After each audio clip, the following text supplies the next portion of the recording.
अगला हम देखते हैं बूढ़ी गंडक। कौन सी नदी है? बूढ़ी गंडक। तो बूढ़ी गंडक के बारे में हम लोग क्या देखते हैं? तो यह नदी गंडक के समानांतर बहती है। इस नदी का जो उद्गम है वो कहाँ है? पश्चिमी चंपारण। पश्चिमी चंपारण में स्थित है। कौन सा? इसे चौतरबा चौर और बिशमपुर जो है सुमेश्वर पहाड़ी है पश्चिमी चंपारण में, वहां से क्या होता है बोलेंगे, इस नदी बूढ़ी गंडक का उद्गम होता है। चौतरबा चौर याद रखिएगा, चौतरबा चौर सुमेश्वर पहाड़ी से पश्चिमी चंपारण में इसका क्या होता है? उद्गम होता है। यह नदी लगभग 320 किलोमीटर बहते हुए मुंगेर के पास खगड़िया में गंगा नदी से मिल जाती है। कहाँ? मुंगेर के पास खगड़िया नदी में गंगा से मिल जाती है। इम्पोर्टेंट पॉइंट इसमें क्या है? तो यह नदी से बनी कांवर झील विश्व सबसे बड़ी गोरखपुर झील के नाम से प्रसिद्ध है। कांवर झील विश्व सबसे बड़ी गोरखपुर झील के नाम से प्रसिद्ध है और ये बोलेंगे इस नदी पर बनी है। किस नदी पर? बूढ़ी गंडक पे बनी है कांवर झील, जो विश्व में गोरखपुर झील में सबसे बड़ी है और ये प्रसिद्ध है। अब आते हैं हम लोग बागमती बारे में देखते हैं। तो यह नदी शिवपुरी श्रेणी, कहां से? शिवपुरी श्रेणी हिमालय से निकलकर नेपाल से होते हुए बिहार में सीतामढ़ी जिले से प्रवेश करती है। यानी कि बागमती जो है वो नेपाल से बहती हुई आती है। निकलती कहां से है? शिवपुरी श्रेणी हिमालय में है, तो नेपाल निकलती है, नेपाल से होते हुए सीतामढ़ी जिला से होते हुए बिहार में प्रवेश करती है। इसकी लंबाई 589 किलोमीटर है। ये कोसी नदी में आकर मिलती है।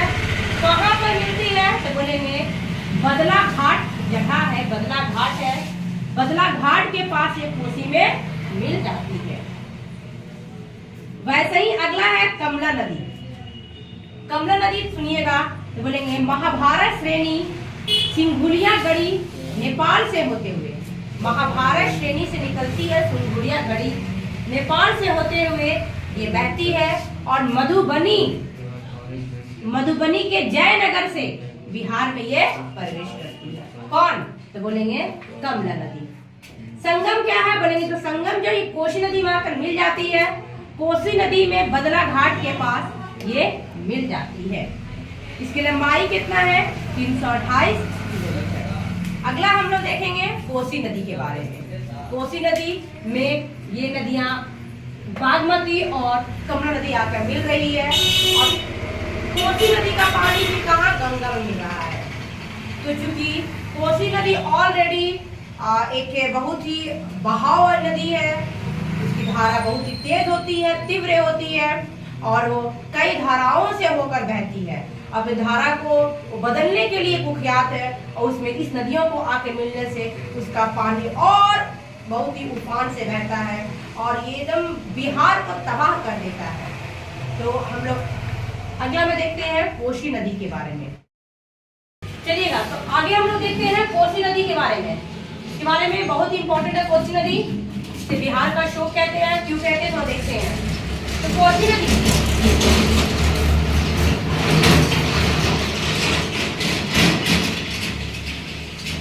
कोसी नदी ये बहती हुई आ रही है। इसमें कमला और बागमती आकर मिल रही है। कोसी नदी, यह नदी महान हिमालय के गोसाई थान से निकलकर, कहां से निकलकर? महान हिमालय के गोसाई थान से निकलकर नेपाल होते हुए ये बिहार के सुपौल जिला से क्या करती है? प्रवेश करती है। यानी गोसाई थान से निकलकर नेपाल होते हुए ये बिहार में सुपौल जिला से प्रवेश करती है। इसका उद्गम स्थल जो है वो कहाँ है? तो बोलेंगे कि उद्गम स्थल जो है, एक बात याद रखिएगा, कोसी जो है कई धाराओं से होकर बहती है। इसे नेपाल में सब कोसी कहते हैं। इसकी सात जो धारा है वो ज्यादा इंपॉर्टेंट है। 7 मुख्य धारा से ये क्या होती है? मिलकर बनी होती है।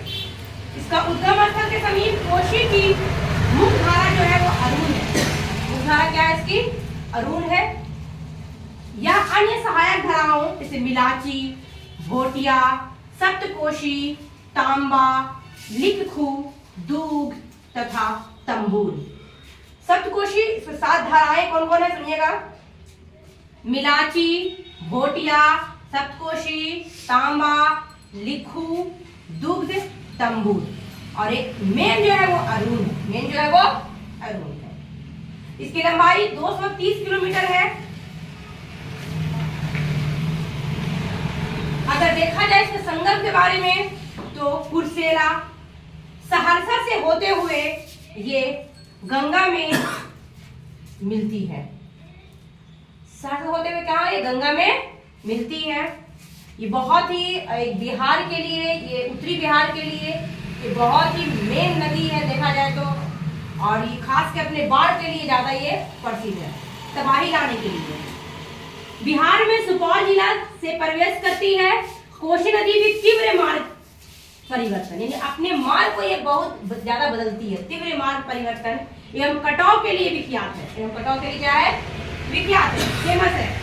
कोसी जो एक तरफ अपने जलोढ़ से उपजाऊ मैदान का निर्माण करती है, यानी जो कोसी है वो बड़ी मात्रा में जलोढ़ मिट्टी लाती है, उपजाऊ मिट्टी को बनाती है। लेकिन ये अपने क्रूर बाढ़ के लिए एक तरफ से अभिशाप है, एक तरह से ये तबाही का मंजर है। और हम लोग हमेशा देखते हैं किस तरीका से उत्तरी बिहार हमेशा बाढ़ से परेशान रहता है। बिहार राज्य को कोसी नदी में बाढ़ आने से अपार क्षति होती है। ये बात तो पता ही है, तो बताने का नहीं है, हम लोग तो बहुत अच्छे से जानते हैं कितना ये कोसी नदी कितना तबाही का मंजर लाती है, तबाही का मंजर दिखता है। इसलिए इसे बिहार का शोक कहा जाता है। इसे कोसी नदी को बिहार का शोक है, तबाही लाने के लिए ये फेमस है। और जितना हम देखते हैं उत्तरी बिहार की नदियां हैं, ये खास की सभी नदियां जो है बाढ़ का मंजर ही दिखाती है। और गंगा नदी तो ऑलरेडी इसमें पानी रहता है, और ऊपर से ये जो कोसी नदी है, कमला, बागमती, बूढ़ी गंडक, ये सभी नदियां पानी को लाकर गंगा में देती है, गंगा में मिलती है, और ये बाढ़ का मंजर देखने को मिलता है। आगे हम देखते हैं उत्तर बिहार की अंतिम नदियां जो है वो कौन है, बोलेंगे महानंदा। महानंदा जो ये बॉर्डर पर बह रही है। तो देखते हैं, या दार्जिलिंग की पहाड़ी, दार्जिलिंग की पहाड़ी से निकलती है। कहां से निकलती है? या दार्जिलिंग की पहाड़ी से निकलती है, बिहार में किशनगंज से प्रवेश करती है। बिहार में कहां से? किशनगंज से प्रवेश करती है। इसकी लंबाई 360 किलोमीटर है।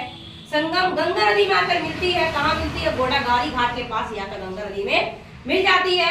इसकी 2 धारा होती है, एक धारा जो बंगाल में जाती है, और एक धारा जो है वो बांग्लादेश में जाती है। तो इस प्रकार हमने उत्तर बिहार की नदियों के बारे में पूरा समझे और हम लोग ने जाना। अगले क्लास में हम लोग दक्षिण बिहार की नदियों के बारे में पढ़ेंगे और समझेंगे।